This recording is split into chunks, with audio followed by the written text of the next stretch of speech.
What it is, YouTube. You know what it is. It's your boy, the Moose. Let's kick it. Song, ready?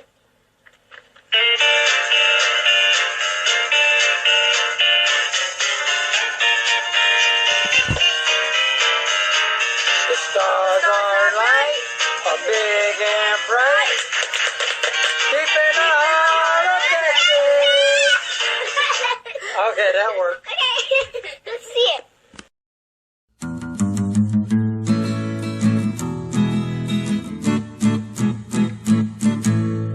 It likes to run, it loves to jump, no one could ever stop. A big or small party, it will be there, no matter where or when. It moves on the loose, it moves on the loose, it'll be party all day long. It moves on the loose, it moves on the loose, what are you waiting for? Timeline. Haha. The wedding timeline. I am going through the timeline now. I am setting one up. And I am going through it. And it is one of those things. What do you do? Okay. I'm not going to pull one up. To bore you with all that Zen speeching, I should pull it up. But I'm not going to. I'm just gonna go through it real quick. What you need to have in the timeline, and what you actually send the client. I have two things that I do. Okay, so I built a timeline,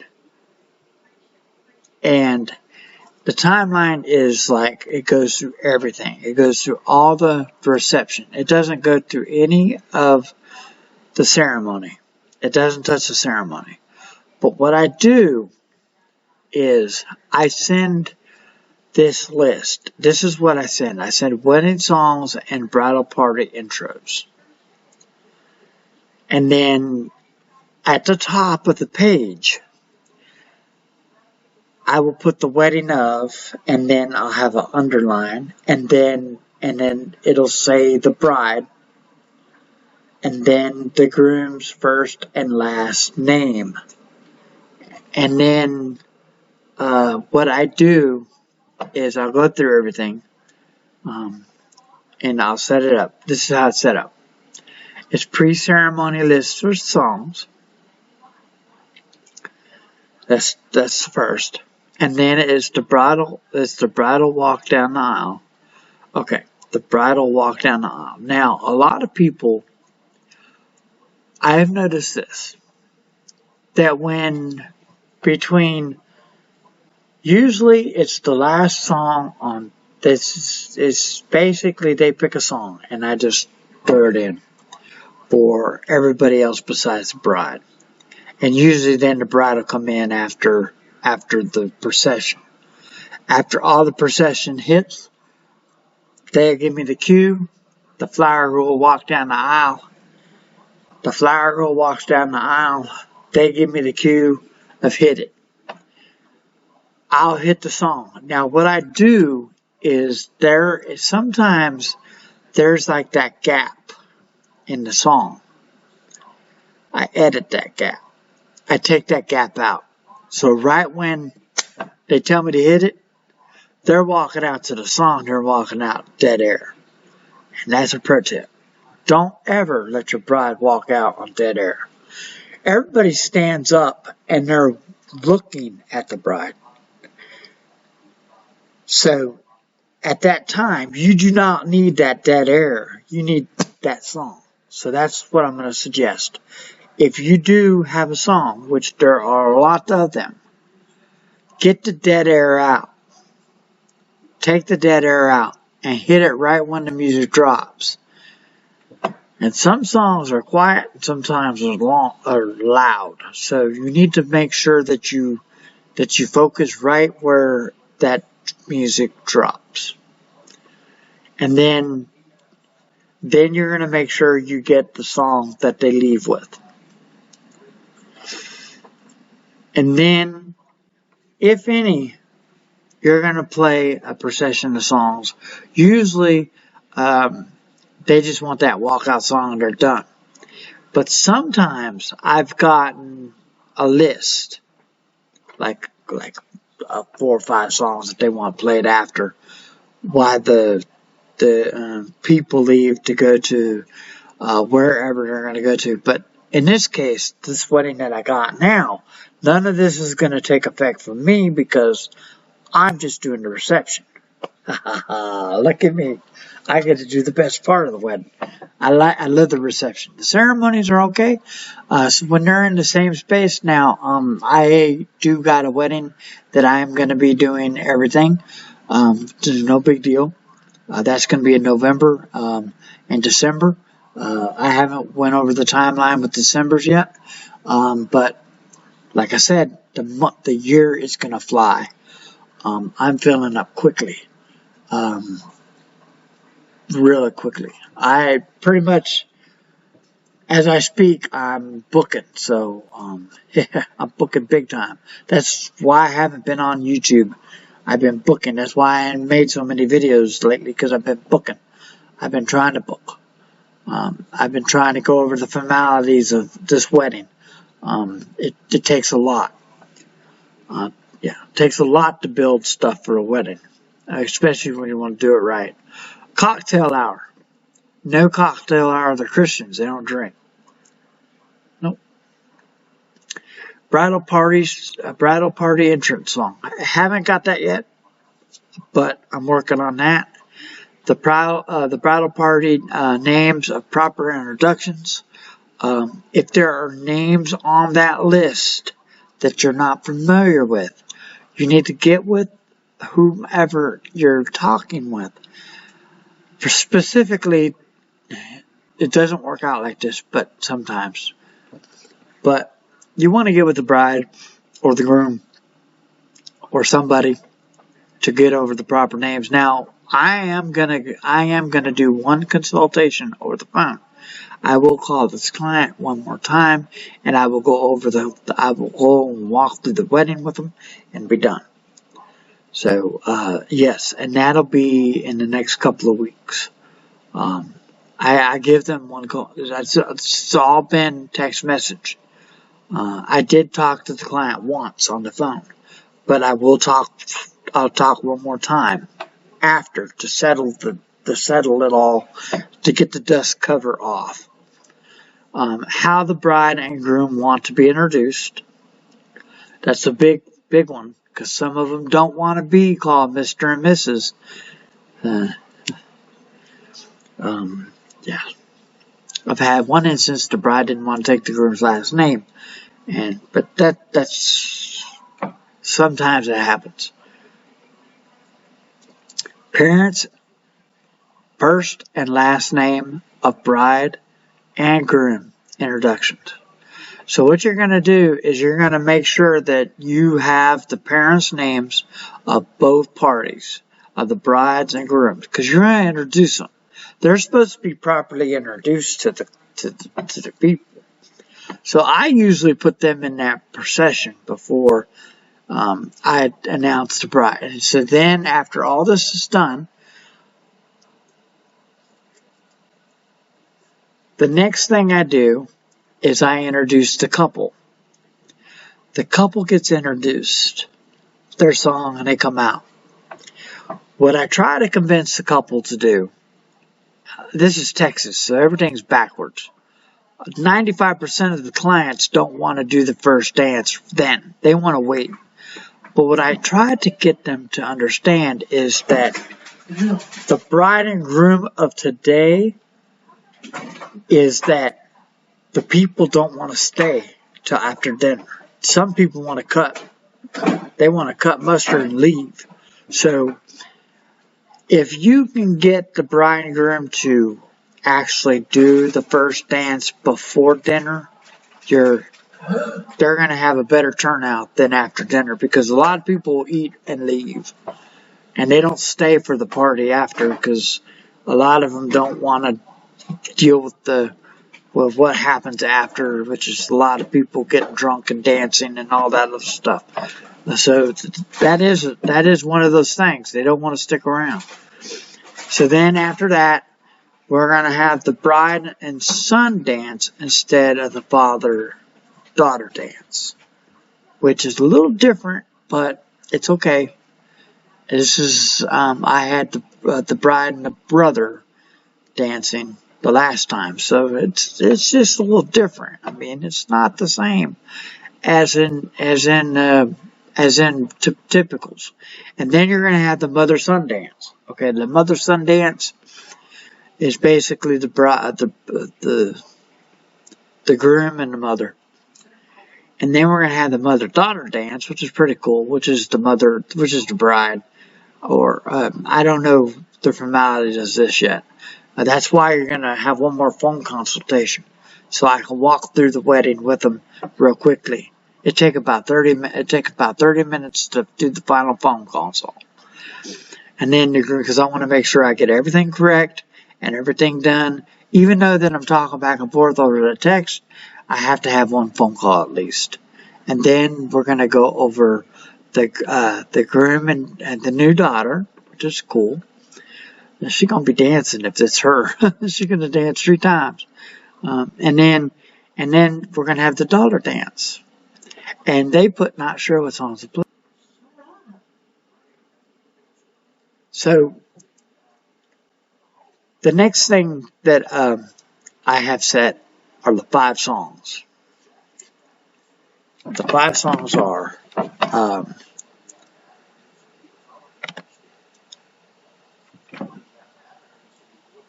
first song is going to be a slow song called Lost in Love by Air Supply. The second song is a fast song called I Got a Feeling. It's a Black Eyed Peas. Then I put a crazy song in the middle, which is not finalized, but I'm thinking about Everybody Dance Now by CNC Music Factory. And then the fast song will be Finally It's Happening by CC Petition. And then the last song, which is a slow song, well, I Will Always Love You by Dolly Parton. Okay, so that's the 5 songs that I picked for. Now, how I usually do it is I do a mash. I take the songs and I mash them up in Audacity, and then I put them back in Serato. So, it'll be one long song. So that's usually how I do the dollar dance, which is pretty cool because you put a crazy song in the middle, because the deal is they're dancing and they want to have fun. So you want to make sure that they're having fun. So basically they're gonna get each one of these songs is 4 minutes long. So what I do is I chop it. I basically make each song about two and a half, maybe even less than that. So it just depends on how the song goes. All of them are 4 minutes long, except the last one. Dolly Parton only has 2.5 minutes or something like that. So I might keep the whole song at that. But how I do it is I chop it up. It's a mashup. So I mash the song together to make it sound good, and then I cut it off. I cut it off by it going out. So that's basically how the dollar dance has worked. And how it works is this. They say just to have one person, but I like 2 because it makes it even better, because then it's the monotony. So what I usually do is I get the best man and I get the maid of honor, and they say take the maid of honor and do it. But if you're doing 2, I usually have the men get up in one line, the women get up in the other, and then they go from there. But it just doesn't matter really how you do it. My thinking in my head is I get the men in one line and women in one line, and then the men, all that other stuff. But however they want to do it, because somebody might want to dance with the bride. It might be a woman. So it just, and I do it 45 seconds. And what I do is I hit the buzzer, and I have the I'll hit the air horn. The air horn will hit and then they change. The air horn will hit and then they change. The air horn will hit and then they change. I try to do 45 seconds to a minute per person. This 45 seconds is better because then a lot more people can dance with them and you know how that works. It depends on how long the line is. Because usually when you get to doing this, there's a long line. Well, at least I'm not playing the shoe game. The last time I played the shoe game, which was pretty cool. The shoe game is where the bride gets one shoe and then the groom gets the bride shoe. And then they go from there. So, yeah, the shoe game is pretty cool. I did the shoe game last year. So, anyway. Well, 2 years ago, actually. Anyways, okay. So, so then after that, then we do the bouquet toss, which is single ladies. And then the garter toss, which is Legs by ZZ Tops. And then the last song, which is the songs that, you know, get played at the end, which is going to be, it's going to be, I Had a Time of My Life by Billy and Madeline, I think it is. And then songs not to be played are Arms Wide Open and the WAP song. Songs that must be played are Heaven by Kane Brown and John Stoplis by Bobby McGee. Type of music before dinner doesn't matter. During dinner doesn't matter. After dinner doesn't matter. Genres of music we love. Almost everything. Just want a variety of music played. I like that. No rap though. Genres of music we dislike. No rap. So basically I'm going to have to play. Now listen. No rap. No death metal. I kind of figured that one. No Tejano music. So that leaves a lot of Spanish music out. Not all the way. Despacito's still going to be played. And I think another song could be played. There's 2 or 3 songs that could be played. They're not considered Tejano music. And blues. So Blueberry Hill is out. I love playing Blueberry Hill for some reason. As a slow song. So anyway. So basically that leaves rap and blues out of everything. I will be playing the King of Pop probably a lot. I will probably get a lot of his requests. I usually do. But anyways, so that being said, I hope you enjoyed I hope you enjoyed the formalities of the timeline. I know it's a little long, but timelines are long, and timelines are important when you're having a wedding. Be sure to pick out every single thing that you can think of, and if you need a timeline, click on the link below. I left the link below down there in links on the timeline. Go ahead and click on it if you need a timeline and check it out. That I have set up for you. So check it out. As you will like it. Now, there will also be there will be 2 links. Click on both of them and you'll see what I'm talking about. One will walk you through that you can send to the client, and then the timeline itself in a nutshell. And that this document goes actually through the timeline. I set it up so it goes through the timeline. Check it out. Subscribe to my channel, Not Over Jesus. Subscribe to my channel. Go ahead and ring that bell for notifications for videos like this and countless others. Go ahead and like, thumbs up, and if you don't like, thumbs down. I leave you with the final note.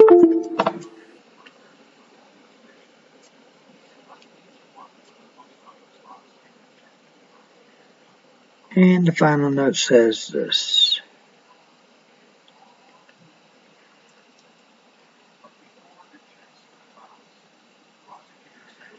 There are 2 things a person should never be angry at. what they can help and what they cannot. Peace.